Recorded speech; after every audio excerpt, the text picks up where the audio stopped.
Wesker? Jill?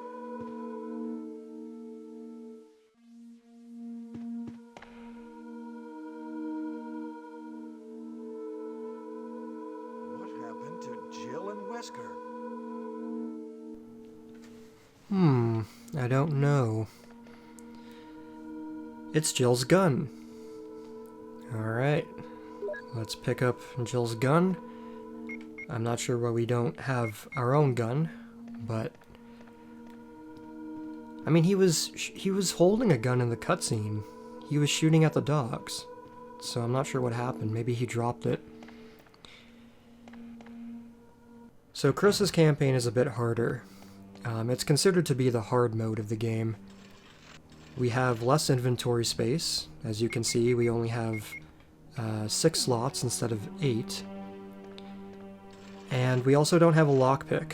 So in order to unlock all of the drawers and stuff, anything that requires a simple key or a simple lock, we have to find these small keys to open them. So it's harder because we can't carry as many items, and we also can't open as many doors. So there's a lot more backtracking in Chris's campaign. Now, does that make the game worse? I don't think it makes it worse. It's just a different way of playing. I do prefer Jill's campaign because it's more fun. It's locked. Carving of a sword. Right, so I kept saying throughout the early parts of Jill's campaign that we didn't have a sword key, and my buddy Perry told me that Jill's campaign never had a sword key, even in the PS1 version, and for some reason I forgot about that.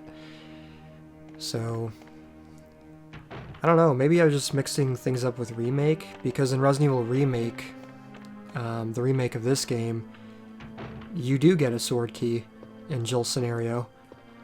Okay, I don't want to get hit by the very first zombie of the game. Although this is a narrow hallway. Maybe I can run by him. Yes, success. He's Kenneth from the STARS Bravo team. Now he's become a mere shadow of his former self. Pick up this ammo. Also, as you can see, we have ink ribbons now. And ink ribbons allow us to save the game.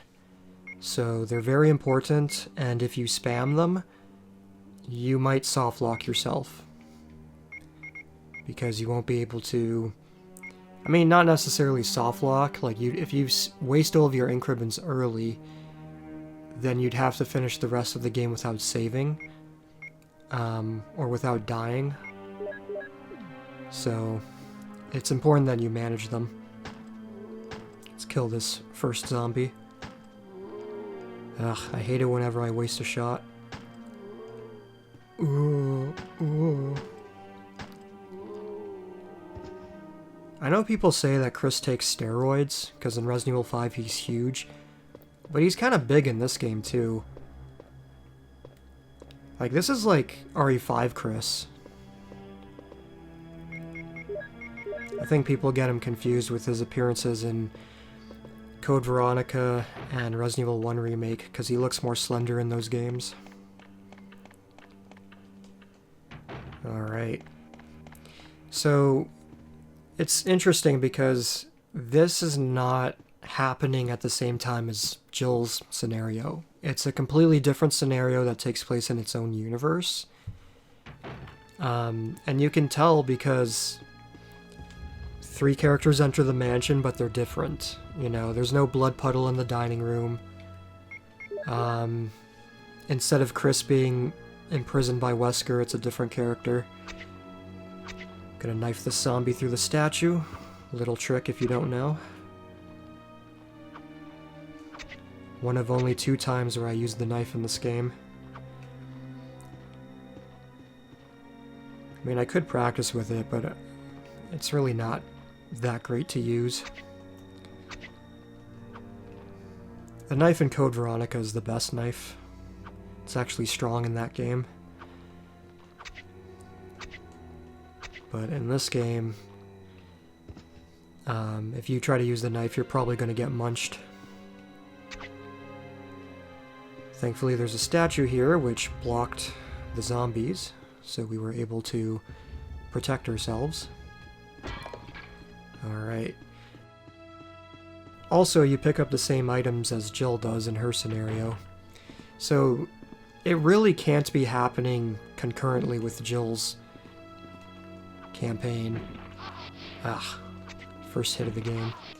See what I mean? It's not very good. With that being said, I'm being really stubborn right now. I just want to kill that one zombie with the knife, but I'm still on green fine, so that's good. With that being said, if you only play one scenario, you can play future games and it's not going to matter. Because both scenarios can technically be canon, although I think the official canon scenario is Chris's campaign. But then there are things in Jill's campaign that carry over to future games. Like, for example, in Resident Evil 5, Jill plays Moonlight Sonata on the piano, and she references playing Moonlight Sonata in this game. But she only plays Moonlight Sonata in her scenario, right? So you kind of have to play both. But whichever one you believe to be canon is the one that works, because later sequels will reference both scenarios. That's a helmet door. Numeric key panel. Yes, we need to grab that code later. I think Rebecca gives it to us, because Barry's not in this scenario. Whoa! What is it? Wow! What? Oh! Oh no! Sorry, I didn't mean to do that. You must be from the Bravo team. Yes, I'm Rebecca. Rebecca Chambers. I'm a newcomer. I just joined the STARS Bravo team last month. Well, I'm really sorry. Are you all right? Yes. I'm Chris Redfield from the Alpha team. Are you the only person here from the Bravo team? Well, because the helicopter made a forced landing, I just ran into this house anyway, but I see. There's nothing else you could have done anyway. It's good you're here. Yes, sir. But it's strange. I serviced the helicopter recently, but something went wrong with the engine. It was such a short flight. So this is Rebecca, one of the supporting characters of Resident Evil 1. I wonder if everybody is... She's honestly one of my favorites because her dialogue and her voice acting is so funny. Okay. Let's pick this up. Actually, we don't have room. Yay! So what I'll do for now, I'll deposit some items.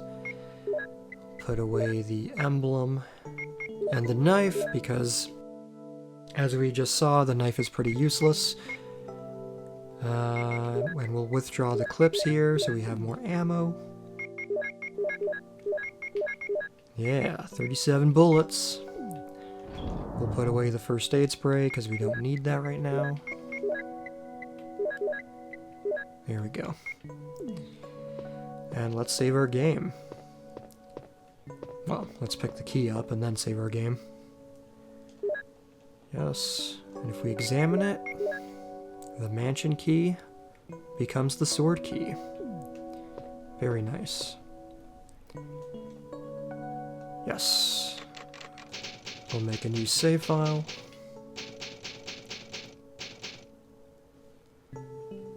It's kind of strange that Rebecca serviced the helicopter, because she's the medic. So why would she be servicing the helicopter? She's not an aircraft technician. Well, what should I do now? If you go out to search for the other members, how about letting me come with you? Yes. All right, let's do it. Yes, sir. I'll do my best. I have to prepare something. Would you like to go ahead? Alright, so Rebecca will meet up with us later. For now, we have to do some exploring on our own. Carving of armor. Alright. Let's see if we can run by him. Yes. Now let's make our way to the other side of the mansion and put this sword key to good use. Might as well pick up the blue gemstone. I guess one strategy is we can pick up a bunch of items, put them in the item box, and then just choose what puzzles we want to solve one at a time. It's one way to go about it.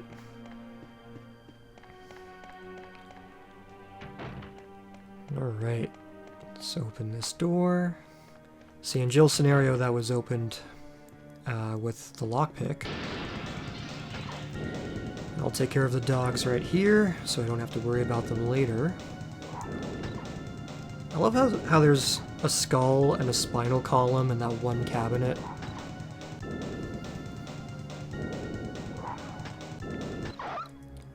Why did I miss that one shot? I guess some of the aiming is random. 1, 2, 3, 4, 5, 6. 6 bullets to take down a dog. Alright, get some more handgun ammo.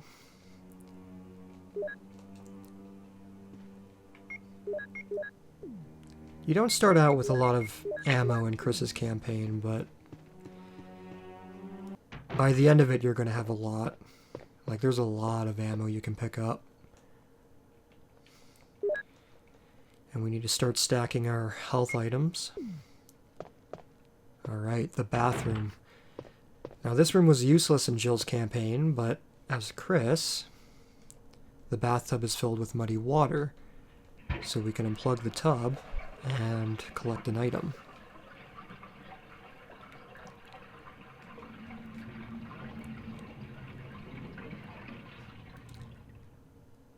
I love how Chris just does this out of curiosity.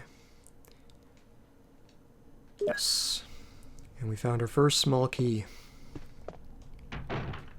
Alright.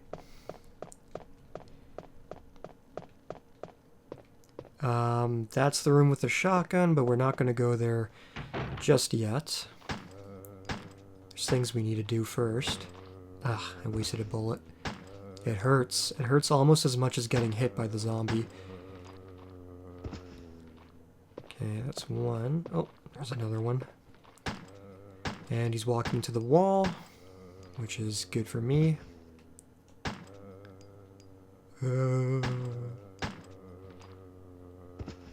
Alright. So this is the end of life puzzle room, and that's Spencer's office. Let's head to the save room. Yeah, so we're using up a lot of ammo right now, but we're gonna find more bullets later. This game is kind of generous with its resources. Unlike other games like Code Veronica. Now that's a game where you can soft lock yourself. Code Veronica is a very unforgiving Resident Evil game. It might be the hardest game in the series, actually.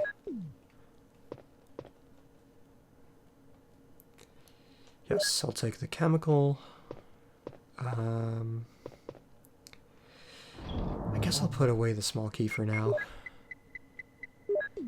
I can always come back and grab it if I find a drawer or something. I know there's a drawer upstairs. As you can see, we require a lot more trips to the item box, but that's fine. We're slowly clearing out the mansion.